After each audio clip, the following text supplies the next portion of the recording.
कोई संभावना नहीं। युद्ध के मैदान में हथियार पकड़े आप खड़े थे, ये कैमरा और माइक पकड़े कहां से पहुंच गया? I became an accidental journalist. Ukraine रूस युद्ध हम सब ये मान रहे थे 10-15 दिन में खत्म हो जाएगा। 4 साल ये युद्ध क्यों चल गया?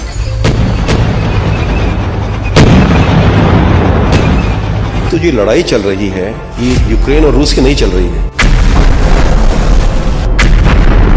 एक्चुअली नेटो बनाम रूस है, it's a proxy war, but if it's all out war they will go for London, Berlin, Paris, they will destroy everything there. जो अंतिम युद्ध होगा इस दुनिया में, सबसे बड़ा युद्ध होगा, वो चीन का और अमेरिका का होगा। कई जगह आपको भी डिटेन किया गया था, कहां डिटेन हुए थे आप? मैं बूचा में था, तो मैं कैमरे से रिपोर्टिंग कर रहा था, तो एक फौजी आया, मेरे पैर में मारा और नीचे गिर गया और उसने पूरी बंदूक मेरे ऊपर तान ली। उसके बाद फिर मैं इजराइल गया रिपोर्टिंग के लिए, वहां पर मेरे को फ्राइडे ने पकड़ लिया और इसके 1 साल बाद ही मैं तेहरान पहुंच गया। से मेरा पासपोर्ट देखा, उसमें 2-3 वीजा लगे हुए थे इजराइल के, रंग उड़ गया उसे एकदम से। Israel Israel Israel. रूस की एजेंसी दुश्मनों को जहर दे देती है और मोसाद अलग लेवल पे खेल खेलती है। CIA जो है वो दुनिया भर में सत्ता पलटने के लिए मशहूर है। क्या इन तीनों एजेंसियों से हम ले सकते हैं? देखिए, Mossad is class apart. Mossad has no competitor. CIA के पास पैसा बहुत ज्यादा है। दूसरी बड़ी एजेंसी है MI6 ब्रिटेन की। जब यूक्रेन में युद्ध शुरू हुआ, यूक्रेनियन मर्द जो हैं वो देश छोड़ के भाग रहे, कहीं लड़ना ना पड़ जाए। जब 7 अक्टूबर हुआ मेगालवी में, पूरी दुनिया से फ्लाइट्स इजराइल के अंदर जा रही थी लड़ने के लिए कि हम वापस लड़ेंगे जाके।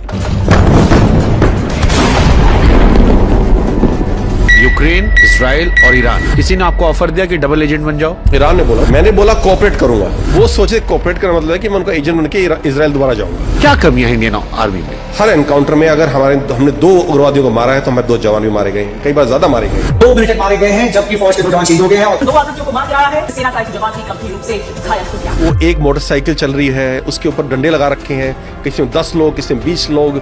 देखिए, हम सर्कस नहीं है, ये फौज है। अभी जैसे इंडिया बहुत सारे हथियार खरीद रहा है, राफेल को लेकर खास और बात चल रही है, बहुत सारा फ्रांस से हमने और मंगा लिया है। ये वर्ल्ड लेवल के इक्विपमेंट है। अगर 2036 में हम 1986 का जहाज जो बनना शुरू हुआ था इस्तेमाल कर रहे हैं, तो कहीं ना कहीं मेरे हिसाब से it was not a good deal for us. Source code अगर हमें मिल जाते हैं तो हम उसमें अपने हथियार लगा सकते हैं। फ्रांस ने वो भी हमें शेयर करने के लिए साफ मना कर दिया है। इंडियन आर्मी में करप्शन है? हाँ, फौज में करप्शन है और सर्विसेज में बहुत ज्यादा करप्शन है। एक ईमानदार फौजी था, जब आग खुली तो पता चला कि वो चोरों की बस्ती में है। हमारे पास बेसिक इक्विपमेंट नहीं था, अभी भी नहीं है। जब तक मैंने फौज छोड़ी थी तब तक हम वो हेलमेट इस्तेमाल कर रहे थे जो 2nd वर्ल्ड वॉर में इस्तेमाल हो रहे थे। नरवणे साहब की भी किताब आई जिसमें 2 बातें लीक हुई जो बाहर आई। ये तो रिटायरमेंट की बात है। Why didn't you talk about it when you were service? अब रिटायरमेंट क्योंकि आपको कुछ मिलना नहीं है अभी। मैं आपको ये अंदर बात बताता हूँ, जब ये कि सारे army commanders everybody was against Agniveer. अभी भी आप जवानों में इतना रोष है इस चीज को लेकर। This was a political decision which was taken imposed upon army. Kargil की थ्योरीज जब आती थी तो बहुत सारी बातें आती थी कि उस वक्त भी इक्विपमेंट्स नहीं थे। फोटोज देखें कारगिल के, हाउ मेनी जवान से वेयरिंग बुलेट प्रूफ? एक भी नहीं मिलेगा। पता कैसे बुलेट प्रूफ आते थे उस वक्त? लोहे की प्लेटें होती थी, लोहे की स्टील प्लेट्स 16-16 किलो की। आप चल नहीं पाएंगे उससे जाके। दुनिया के जब बाकी देशों में आप जाते हो, पाकिस्तान को लोग कैसे देखते हैं? जब ये बाहर जाके अपना रेस्टोरेंट खोलते हैं ना, तो वो पाकिस्तान रेस्टोरेंट लिखते हैं, इंडियन रेस्टोरेंट नाम लिखते हैं, क्योंकि पता पाकिस्तान बोलते हैं डंडे लगेंगे इनको। जो ऑपरेशन सिंदूर हुआ था, इसको बाहर कैसे लोग देखते? पाकिस्तान का एक क्लेम कि हमने आपके 6 जहाज गिरा दिए, लेकिन दुनिया का ये मानना है कि उस वक्त हिंदुस्तान के कुछ जहाज गिरे। तो हालांकि उसके टुकड़े कहीं हमें दिखाई नहीं पड़े। पामपोर मैंने खुद देखा है, वीडियो बठिंडा के पास से आए हैं। 2 जगह से तो मैं कंफर्म वीडियो में खुद देखे हैं। क्या भारतीय महिला फौज को फ्रंटलाइन वॉर में कभी हम देख सकते हैं? बिल्कुल भी नहीं। आप इमेजिन कीजिए, अगर उनमें से 5 कैप्चर हो जाती हैं और कल पाकिस्तान टीवी में दिखाया जाता है बुरी हालत में, क्या असर पड़ेगा हमारे स्थानीय लड़के उनके मोरल के ऊपर? क्या देश की कभी भी आर्मी चीफ या डिफेंस ऑफ स्टाफ महिला हो सकती है? अगले 15-20 साल में